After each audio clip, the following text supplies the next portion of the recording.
امام ربانی مجدد ثانی رحمۃ اللہ علیہ نے اپنے مکتوبات میں لکھا ہے کہ 15 شعبان کی رات سال کے بجٹ کی رات ہوتی ہے۔ اس کی آسان مثال یہ ہے کہ ہر ملک میں ایک بجٹ ہوتا ہے جو آئندہ سال کا لائحہ عمل طے کرتا ہے کہ آنے والے سالوں میں ہمیں کیا کیا کام کرنے ہیں۔ ہر ملک میں یہ بجٹ بنتا ہے اور پھر جب وہ بجٹ بن جاتا ہے تو مختلف ادارے اس کی روشنی میں اس کی پالیسی میں آگے کام کرنا شروع کر دیتے ہیں۔ اللہ رب العزت کے ہاں بھی یہ نظام ہے کہ آنے والے سال میں جو کام ہونے ہوتے ہیں ان کی ایک فہرست بنوائی جاتی ہے۔ جو بچے پیدا ہونے ہوتے ہیں، جو انسان فوت ہونے ہوتے ہیں، بندے کو جو رزق ملتا ہے، جو حادثات پیش آتے ہیں، بیماریاں آتی ہیں، عزت ملتی ہے، ذلت ملتی ہے، آنے والے سال کی جو بھی ایکٹیویٹیز ہیں ان کی ایک فہرست بنائی جاتی ہے۔ اس لیے نبی اسلام نے ارشاد فرمایا کہ میرا جی چاہتا ہے کہ میں اس دن روزے سے ہوں جب آئندہ سال کے مردوں کی فہرست بنائی جائے۔ ہم نہیں جانتے کہ آنے والے سال میں کن لوگوں کے نام درج ہوں گے۔ انسان کو اپنی موت کا کچھ پتہ نہیں ہے۔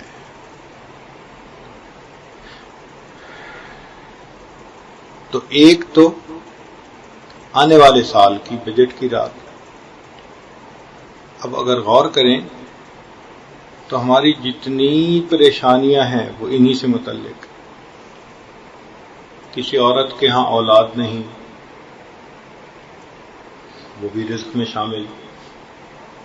کسی انسان کی شادی نہیں ہو رہی تو بیوی کا ملنا بھی رزق میں شامل۔ کسی کو جاب نہیں مل رہی، جاب ملنا رزق میں شامل۔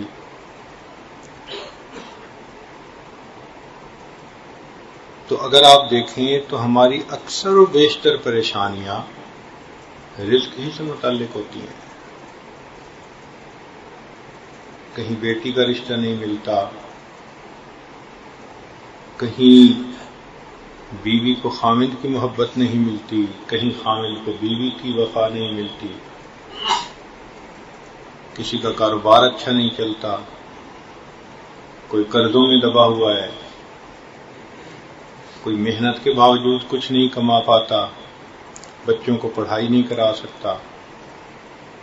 اکثر و بیشتر پریشانیاں انہی سے متعلق ہیں۔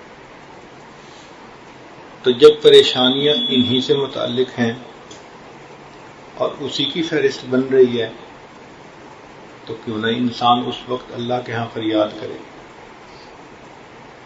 پھر یہ فہرست جب بننی شروع ہو جاتی ہے تو اللہ رب العزت نے ایک کرم کیا کہ بندوں کو موقع دے دیا مانگنے کا۔ اگر اللہ تعالیٰ چاہتے تو ایک ہی رات میں فیصلہ ہو کے کام ختم ہو جاتا، مگر نہیں، بندوں کو موقع دے دیا کہ تم اپنی پریشانیاں اپنے رب کے حضور پیش کرو، اپنی بیماریوں کی شفا مانگو، مصیبتوں سے پناہ مانگو۔ تم مانگو، اللہ کے خزانے کے در کھلے ہیں۔ تو اس کے لیے اللہ تعالیٰ نے ہمیں ایک لمبا وقت دیا۔ کتنا؟ 27 رمضان کی رات تک۔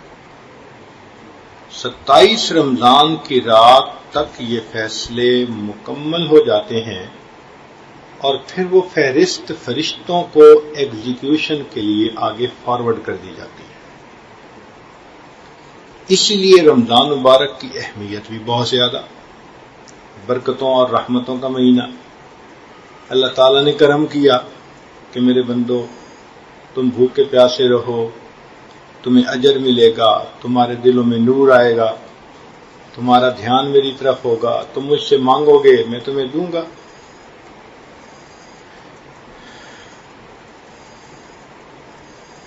کرنی تھی مغفرت تو بہانے بنا دیے۔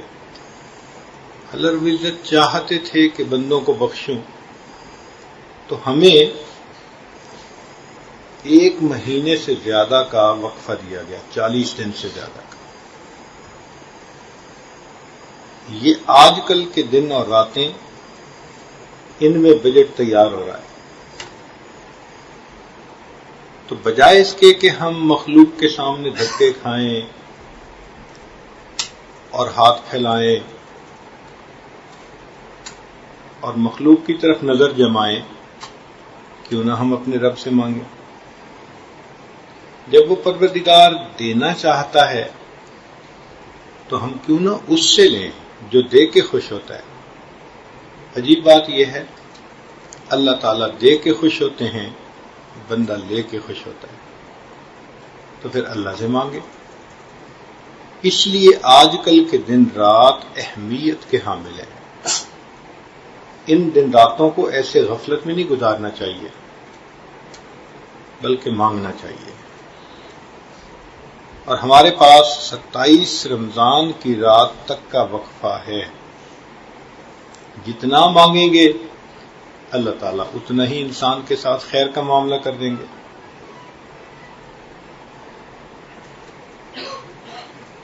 جو چاہیں اللہ تعالیٰ سے مانگیں۔ در کریم سے بندے کو کیا نہیں ملتا۔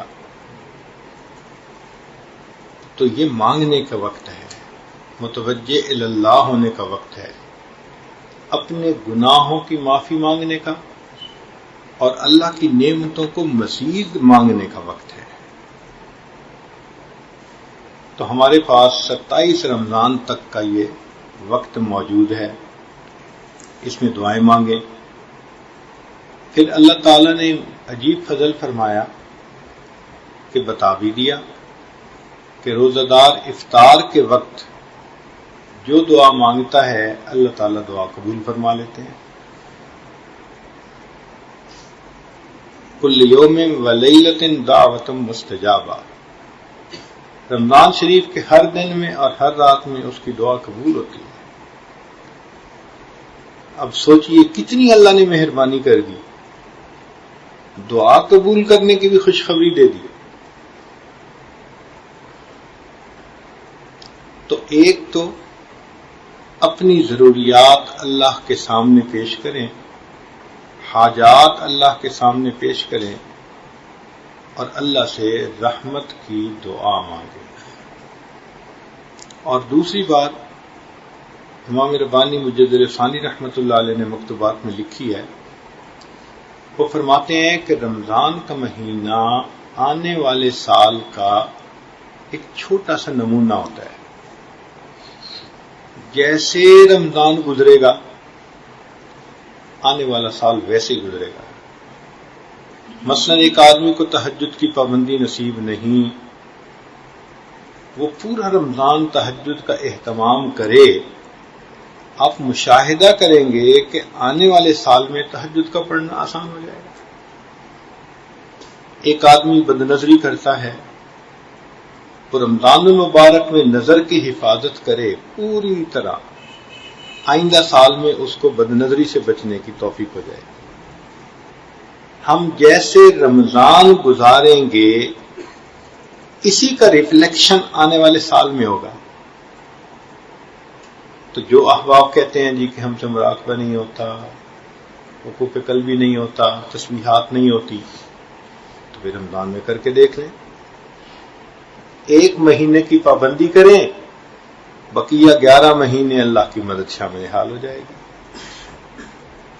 تو یہ نمونہ سپیسیمن ہم نے بنانا ہے، اور اللہ نے اس سپیسیمن کے مطابق آئندہ 11 مہینوں کی توفیق دے دینی ہے۔ اب ہم نے توفیق ہی نہیں مانگی تہجد کی، تو گلا کس سے بھائی؟ ہم نے جھوٹ بچنے سے پناہ ہی نہیں مانگی اللہ کی، ہم نے تکبر سے، حسد سے، کینہ سے دعائیں نہیں مانگی، تو پھر گلہ کس بات کا؟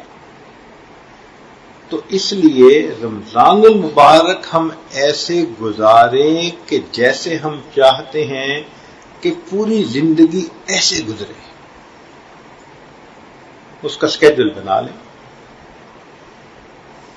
حضرت شیخ حدیث مولانا زکریا رحمۃ اللہ علیہ کے حالات میں لکھا ہے کہ رمضان میں وہ کسی سے فالتو بات ہی نہیں کرتے تھے، تو ان کے ایک دوست نے کہا کہ میاں رمضان تو ہمارے ہاں بھی آتا ہے لیکن تمہاری طرح بخار کی طرح نہیں آتا، تمہارے اوپر تو بخار چڑھ گیا ہے۔ تو واقعی رمضان المبارک بخار کی طرح آنا چاہیے، بندے پہ بخار چڑھ جائے۔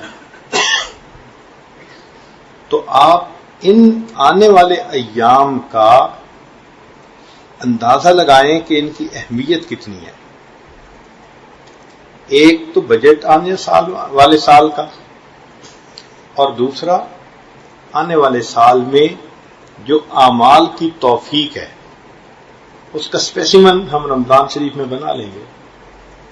جو رمضان میں جھوٹ بولا، نظر کی حفاظت نہ کی، غیبت کی، تو آنے والے سال میں کیسے گناہوں سے بچے گا؟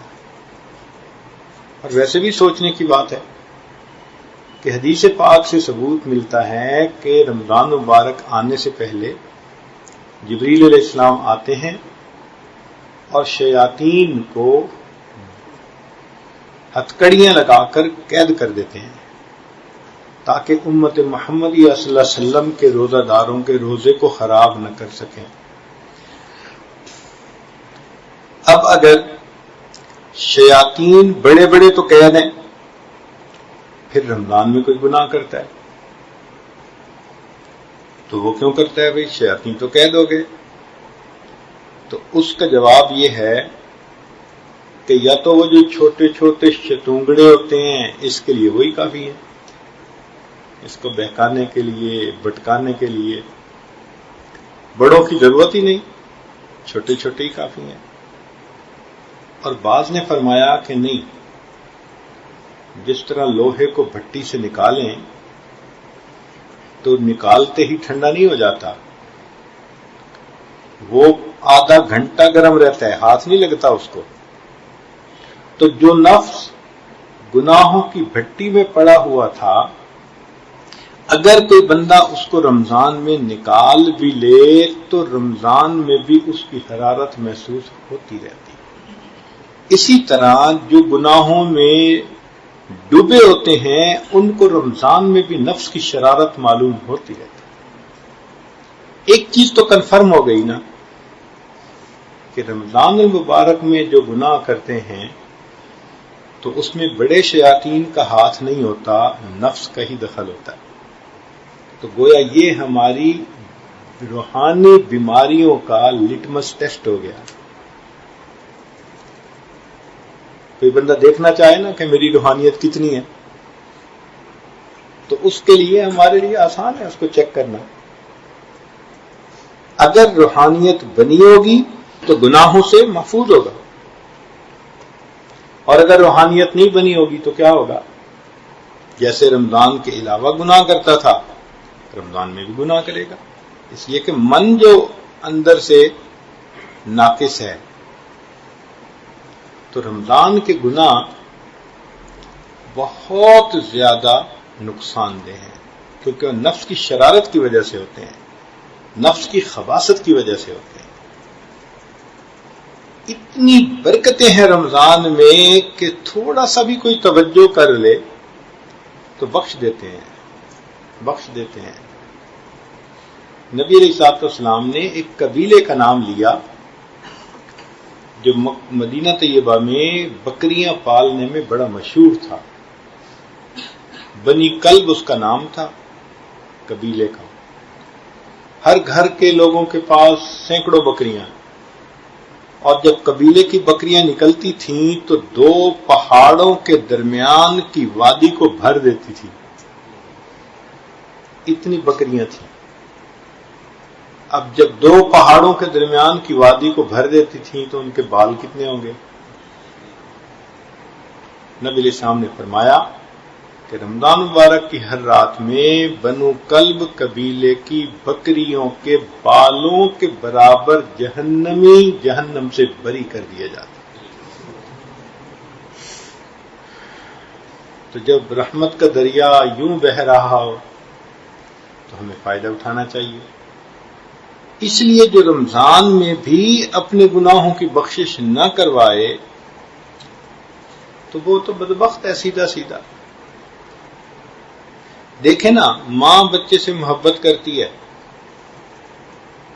کوئی اس کے بیٹے کو گالی دے کے تو دکھائے، کیسے شیرنی کی طرح پڑ جائے گی. تو ہوتا کون ہے میرے بیٹے کو گالی دینے والا؟ برداشت نہیں کر سکتی کہ میرے بچے کو یہ لفظ کیسے بولا. تو محبت لفظ سننے نہیں دیتی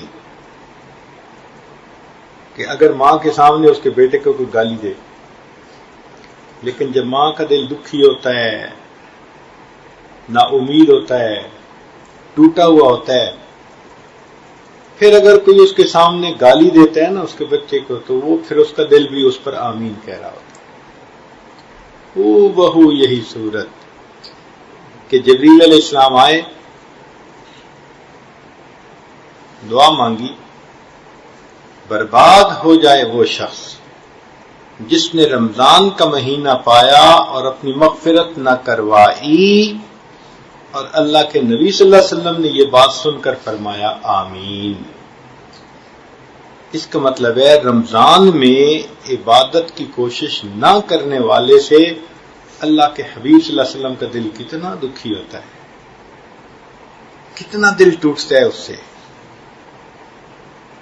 کہ ایسا رحمت کا مہینہ اور پھر غفلت.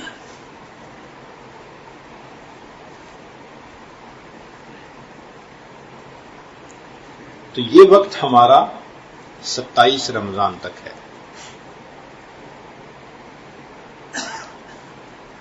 اب رمضان مبارک میں اللہ کے بندے عبادت کرتے ہیں، نیکی کرتے ہیں، تو ایک دستور ہے کہ مزدور کو مزدوری کا اجر ملتا ہے.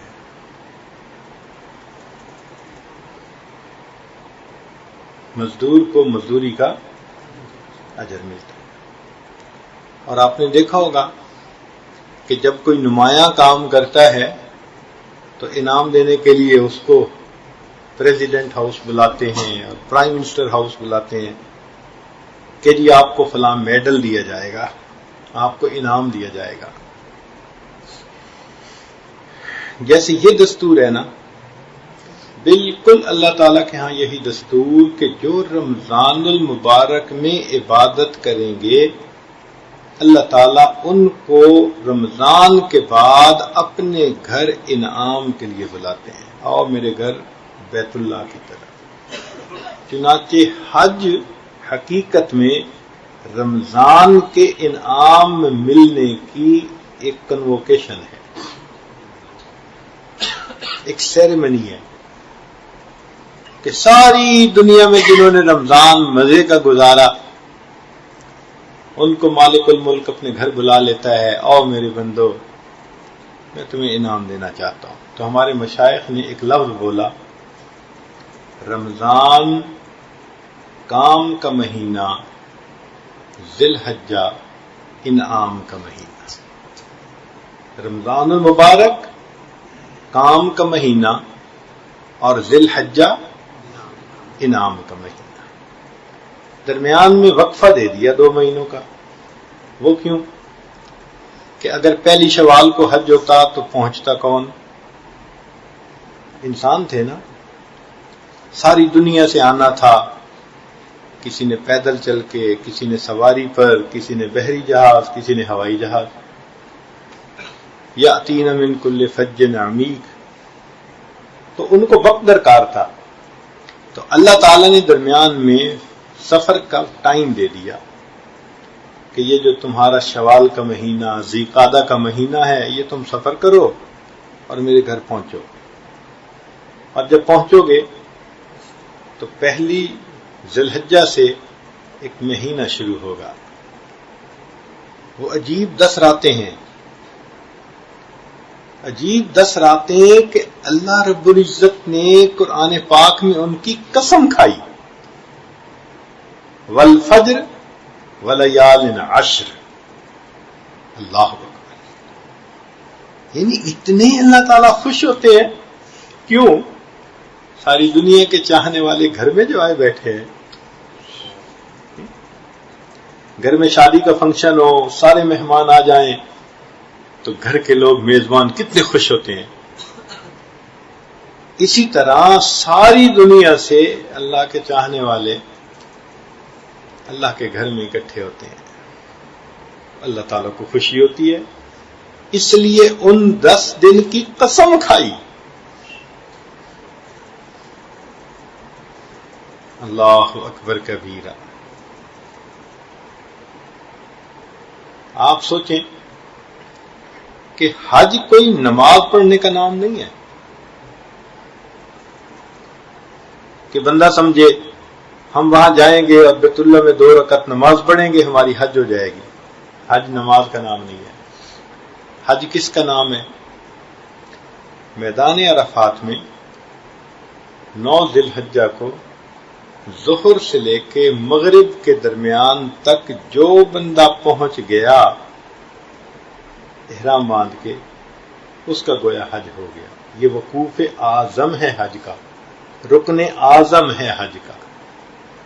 اگر نماز ہوتی تو کتنے لوگوں کے وضو ہی نہ ہوتے، اور کئی ہم جیسے کمزور وضو کرتے پھر رہے ہوتے، اور کئی عورتیں اتنے سفر کر کے وہاں جاتی اور ان کو نماز ہی نہ پڑھنی ہوتی تو ان کے تو حج ہی نہ ہو سکتے. رب کریم کتنے مہربان ہیں. حتیٰ کہ بیمار بندہ اور بے ہوش بندہ بھی اگر عرفات میں پہنچ جائے تو اس کا بھی وقوف ہو جاتا ہے. وہ کتنے مہربان پروردگار ہیں. مانگو. چنانچہ نبی علیہ الصلوۃ والسلام نے ارشاد فرمایا کہ میں نے شیطان کو اتنا ذلیل ہوتے کبھی نہیں دیکھا. یا تو بدر کے دن دیکھا تھا ذلیل ہو گیا تھا، اور یا پھر میں نے اس کو دیکھا کہ عرفات کے دن جتنا شیطان ذلیل ہوتا ہے اتنا کبھی نہیں ہوتا. چیختا ہے، چلاتا ہے، مٹی سر میں ڈالتا ہے، میری سالوں کی محنت ضائع ہو گئی. اور اللہ رب العزت بندوں کو معاف کر دیتے ہیں.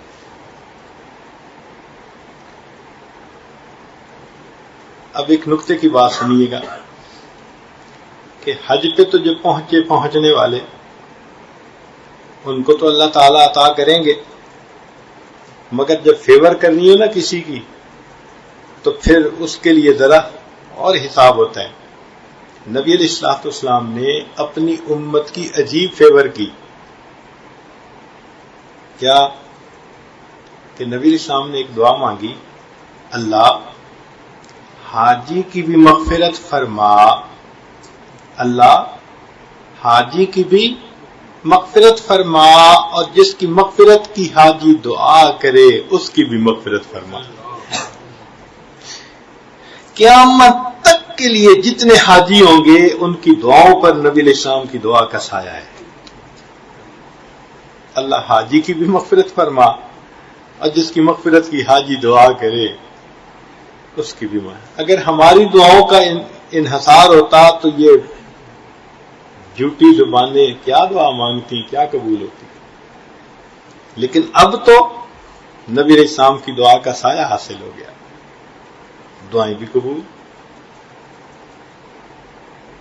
پھر یہ تو پہلا رکن تھا.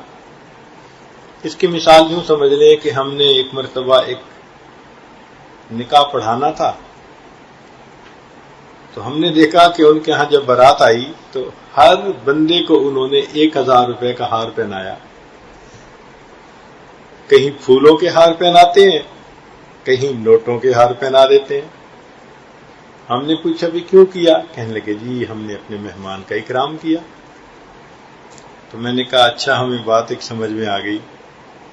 کیا؟ میں نے کہا بات سمجھ میں یہ آئی کہ تمہارے گھر مہمان آنا تھا تو تم نے اس کے گلے میں 1000 روپے کا نوٹ نوٹوں کے ہار ڈال دیے.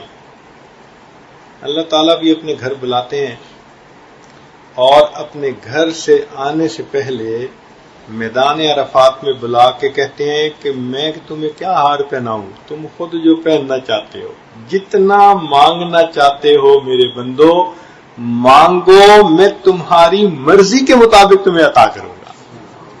بندوں کو اختیار دے دیا. جب ہم نے کر لیا موقوف عرفات تو فرمایا آؤ بھائی میدان منا میں تم ذرا 2-3 دن ٹھہرو. تم 2 دشمنوں کو جانتے ہو نا؟ یا اللہ کون سے؟ ایک نفس بھی دشمن ہے، ایک شیطان بھی دشمن ہے. تو بھئی ان دشمنوں سے برات کا اظہار کرو نا. ایک تو تم قربانی کرو جیسے نفس پہ چھری پھیر رہے ہو، اور دوسرا شیطان کو کنکری مارو، نفرت کا اظہار کرو کہ تم ہمارے ہو. شیطان کو کنکری مارنے پر اجر کتنا بڑا. فقہا نے لکھا کہ شیطان کو ٹوٹل سب دنوں میں 70 کے قریب کنکریاں لگتی ہیں ٹوٹل.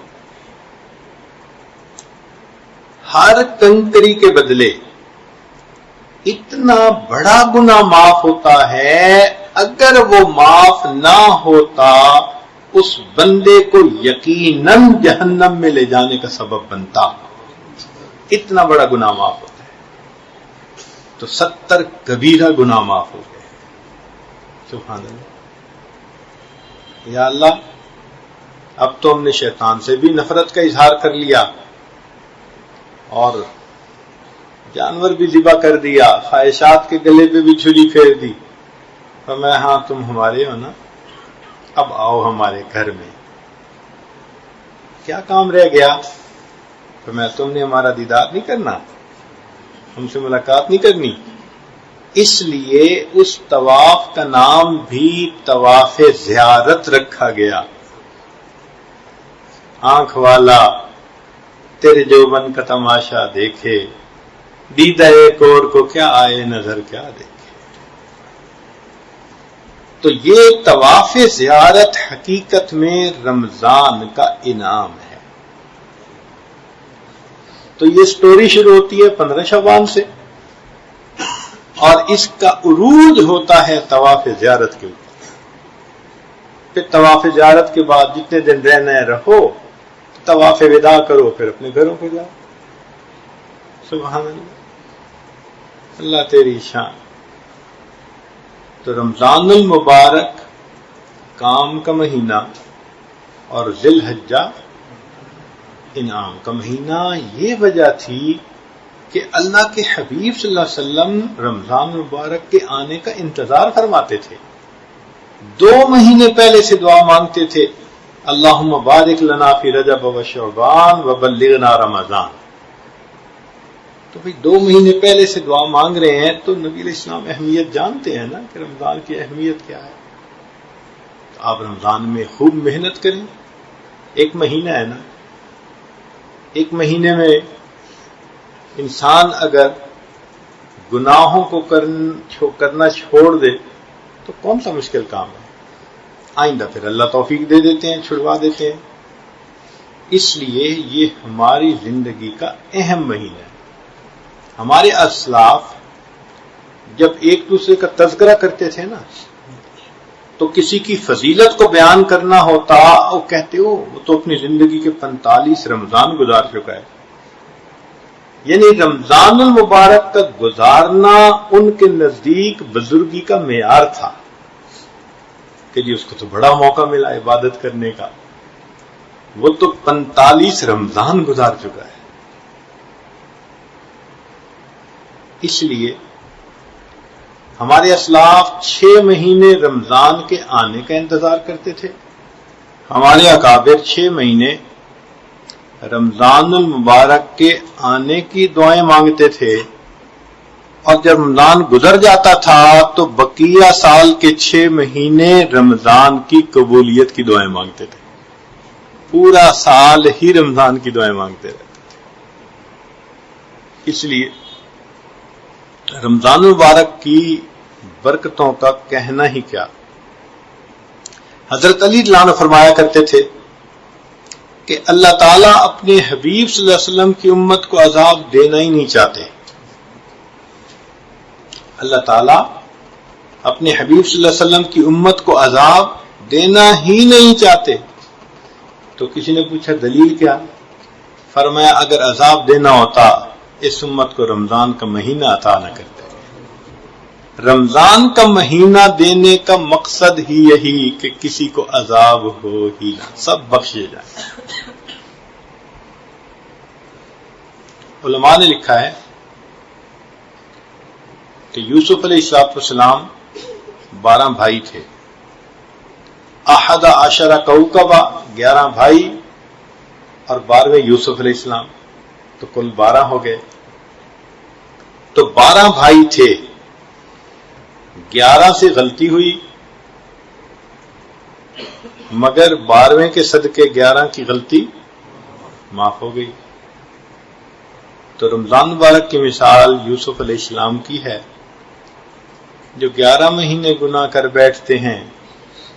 اگر رمضان کو صحیح طریقے سے گزار لیں تو اللہ اس رمضان کے مہینے کے صدقے 11 مہینوں کے گناہوں کو معاف فرما دیتے.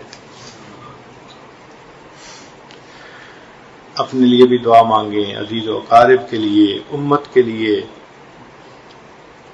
دنیا کی نعمتیں مانگیں اور آخرت کی نعمتیں مانگیں، ہدایت مانگیں، ایمان مانگیں. جو جی میں آئے مانگیں، مگر مانگیں ضرور. یہ نہ ہو کہ اتنا بابرکت وقت آ کے گزر بھی جائے اور ہمیں احساس ہی نہ ہو کہ بھئی ہے یہ. تو اللہ تعالی ہمیں اس وقت کی قدر دانی کی توفیق عطا فرمائے. ابھی سے تیاری کر لیں. رمضان مبارک کی تیاری یہ نہیں ہوتی کہ بس گھر کے اندر گروسری ڈلوا لی اور کھانا پینا ہر چیز مہیا، یہ تیاری ہے. یہ تو ضرورت ہے. ضرورت الگ چیز ہوتی ہے، مقصد الگ چیز ہوتا ہے. اصل تو یہ کہ ابھی سے گناہوں کو چھوڑ کر توبہ کر کے عبادت، نفل، ذکر، تسبیح، تلاوت، ان تمام چیزوں کی پابندی شروع کر دیں. اور ابھی تو چند دن باقی رہ گئے. امام ربانی مجد الثانی رحمۃ اللہ علیہ نے مثال دی ہے. وہ فرماتے ہیں کہ جب دن نکلنا ہوتا ہے تو سورج طلوع ہونے سے 1.5-2 گھنٹے پہلے صبح صادق ہوتی ہے. تاریک رات کی حالت میں پاؤ پھٹتی ہے اور صبح کی روشنی نمودار ہونی شروع ہوتی ہے. اور پھر یہ روشنی بڑھتی ہے حتیٰ کہ سورج نکلنے سے 10-15 منٹ پہلے ایسے ہی روشنی ہوتی ہے جیسے کہ سورج نکلنے کے بعد کی روشنی.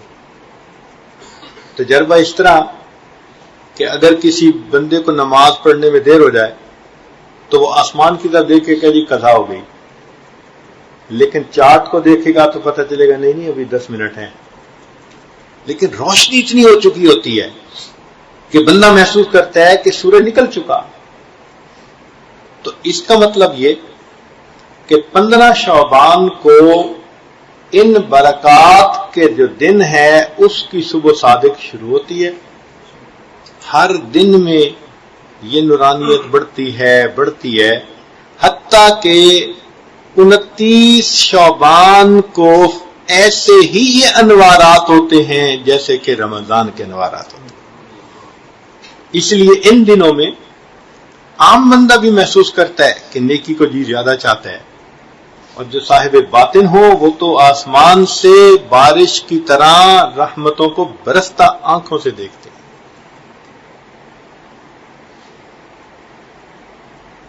تو بس اتنی بات کہنی تھی کہ ہم اس نعمت کی قدردانی کریں، اللہ سے مانگیں. رب کریم نے ہمیں اپنی زندگی میں ایک اور مرتبہ اپنے آپ کو بخشوانے کا موقع عطا فرما دیا. اللہ تعالی ہماری مغفرت فرمائے اور ہمیں بھی اپنے مقبول بندوں میں شامل فرمائے.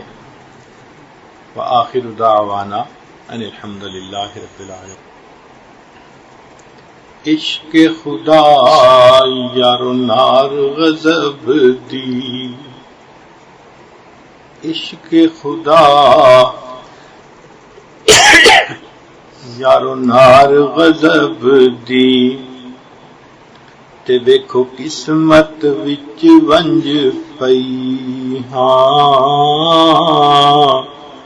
تے سڑ بھج گئی ہاں۔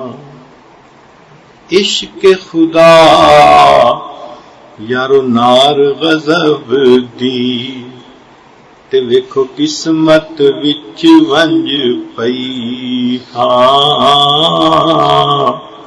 تے سڑ بھج گئی ہاں۔ عشق خدا یارو نار غضب دی، تے ویکھو قسمت وچ ونج پئی ہاں تے سڑ بھج گئی ہاں۔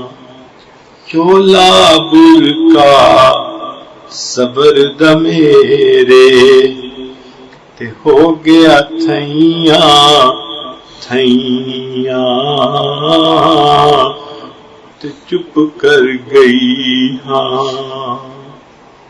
ماں پیو ویر وی یاد نہ میں کوں، تے اتے تانے دین سیاں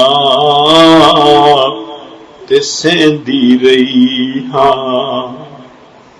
ماں پیو ویر وی یاد نہ میں کوں، تے اتے تانے دین سیاں تے سیندی رہی ہاں۔ غلام فریدا اے آکھ سجن نو، میں تا در تیڑے تے پئی ہاں تے جے ہو جئی ہاں۔ غلام فریدا اے آکھ سجن نو، میں تا در تیڑے تے پئی ہاں تے جے ہو جئی ہاں۔ غلام فریدا اے آکھ سجن نو، میں تا در تیڑے تے پئی ہاں تے جے ہو جئی ہاں۔ لا الہ الا اللہ۔ دعا کر لیجئے۔ سبحان ربی العلی الوہاب، اللہم صلی علی سیدنا محمد وعلی آل سیدنا محمد وبارک وسلم۔ اے کریم آقا، ہم آپ کے عاجز مسکین بندے ہیں، ہمارے گناہوں کو معاف فرما، خطاؤں سے درگزر فرما، عیبوں کی پردہ پوشی فرما۔ اللہ ہماری نگاہوں کو پاک فرما، دلوں کو صاف فرما، سینوں کو اپنی محبت سے لبریز فرما، اپنے عشق کی آتش ہمارے سینوں میں پیدا فرما، ہمارے انگ انگ سے اپنے ذکر کو جاری فرما، روئے روئے سے اپنے ذکر کو جاری فرما، ہڈی ہڈی بوٹی بوٹی میں اپنی محبت پیدا فرما۔ اے کریم آقا، آپ نے ارشاد فرمایا وَأَمَّا السَّائِلَ فَلَا تَنْهَرْ، سوالی کو انکار نہ کرو۔ اللہ ہم بھی تو آپ کے در کے سوالی ہیں، اللہ آپ بھی انکار نہ فرمائیے، ہماری دعاؤں کو رد نہ کیجیے، اللہ ان دعاؤں کو پھٹے کپڑے کی طرح منہ پہ نہ مار دیجیے۔ میرے مولا، ہم نے ہاتھ اٹھائے ہیں، زبانیں جھوٹی ہیں، نگاہیں میلی ہیں، دل سیاہ ہے، مگر آپ کو اپنا رب مانتے ہیں۔ اللہ سمجھتے ہیں کہ حاجت روا آپ ہیں اور مشکل کشا آپ ہیں، آپ کے در پہ حاضر ہیں۔ میرے مولا، آپ کو مدد کے لیے پکارتے ہیں۔ اللہ ہمیں گناہوں کی ذلت سے بچا دیجئے، طاعات کی عزت عطا فرما دیجئے، سر کے بالوں سے لے کے پاؤں کے ناخنوں تک اللہ ہمیں سنتوں سے سجا دیجئے، ہمارے بند کو معرفت سے منور فرما دیجئے، مشکلات کو آسان فرما دیجئے، بیماریوں کو شفا میں تبدیل فرما دیجیے۔ رب کریم ہمارے ساتھ درگزر کا معاملہ فرما دیجیے۔ اے اللہ جو مقروض ہیں قرضے کی ادائیگی کی سبیل پیدا فرما، بے اولادوں کو نیک اولاد عطا فرما، جو صاحب اولاد ان کی اولادوں کو نیکوکار بنا، فرما بردار بنا، ماں باپ کی آنکھوں کی ٹھنڈک بنا، جن گھروں میں جوان بچے بچیاں موجود ہیں ان بچوں کے مستقبل کو روشن فرما، ماں باپ کے لیے فرض ادا کرنے آسان فرما۔ اللہ ہمیں بھی بار بار اپنے گھر کا دیدار عطا فرما، قبولیت والی حاضری نصیب فرما، اپنے حبیب صلی اللہ علیہ وسلم کے در کی حاضری نصیب فرما۔ اے کریم آقا، رمضان مبارک کا مہینہ قریب آ چکا، اللہ ہمیں اس مہینے کو صحیح محبت کے ساتھ عبادت کے ساتھ گزارنے کی توفیق عطا فرما، اور اللہ پھر مزدوری پر انعام بھی عطا فرما، ہماری امیدوں سے بڑھ کر عطا فرما۔ اللہ ہمیں بھی اپنے چاہنے والوں میں شمار فرما۔ میرے مولا، عمر گزرتی جا رہی ہے، ہمیں ایمان حقیقی کی حلاوت کب نصیب ہوگی، سجدے کا سرور کب نصیب ہوگا، قرآن پاک کی لذت کب نصیب ہوگی۔ اے اللہ مہربانی فرما دیجئے، یہ نعمتیں عطا فرما دیجئے۔ رب کریم رحمتوں کا معاملہ فرما دیجئے۔ اے اللہ، آپ نے ارشاد فرمایا غلاموں کو آزاد کیا کرو، جب ہم کمزوروں کو حکم ہے ہم غلاموں کو آزاد کریں۔ اے مالک، ہم بھی تو آپ کے غلام ہیں، آپ بھی ہمیں جہنم کی آگ سے آزاد فرما دیجئے۔ اللہ آزاد فرما دیجئے۔ اے اللہ، ہم نے بادشاہوں کو دیکھا ہے جب غلام ان کے خدمت کرتے کرتے بوڑھے ہو جاتے ہیں تو وہ اپنے غلاموں کو آزاد کر دیتے ہیں۔ میرے مولا، کلمہ پڑھتے پڑھتے بال تو سفید ہم بھی کر بیٹھے ہیں، میرے مولا بال تو سفید ہم بھی کر بیٹھے۔ اللہ، آپ کے یہ غلام بوڑھے ہو گئے، اللہ آپ ان کو جہنم کی آگ سے آزاد فرما دیجئے۔ اللہ جہنم کی آگ سے آزاد فرما دیجئے۔ مہربانی کا معاملہ فرمائیے۔ جو مرد عورتیں موجود ہیں اللہ سب کے دلوں کی نیک مرادوں کو پورا فرما دیجئے۔ اے اللہ، جو مانگا عطا فرما، جو مانگنا چاہیے تھا نہیں مانگ سکے وہ بھی عطا فرما۔ اے کریم آقا، پوری امت کو اللہ ہدایت عطا فرما، جہاں بھی دین کا کام ہو رہا ہے جس شکل میں بھی ہو رہا ہے اللہ اس کو شرف قبولیت عطا فرما۔ اللہ ہمارے اس ملک کی حفاظت فرما۔ اے اللہ، یہ ہمیں اتنا عزیز ملک ہے، اللہ ہمیں اس کی آزادی کی قدردانی کی توفیق عطا فرما، اس کو دین کا قلعہ بنا اور ہمیں شریعت و سنت کے مطابق یہاں زندگی گزارنے کی توفیق عطا فرما۔ جو اس ملک کے دشمن ہیں اللہ ان کو ہدایت عطا فرما، جن کی قسمت میں ہدایت نہیں چن چن کے دفع دور فرما۔ اے کریم آقا، امت مسلمہ جہاں بھی پریشان ہے اللہ سب کی پریشانیوں کو دور فرما۔ اے کریم آقا، مہربانی کا معاملہ فرما، ہماری ان دعاؤں کو اپنی رحمت سے قبول فرما۔ ربنا تقبل منا انک انت السمیع العلیم تب علینا انک انت التواب الرحیم۔ صلی اللہ تعالی علی حبیبہ سیدنا محمد وآلہ واصحابہ اجمعین برحمتک یا ارحم الراحمین۔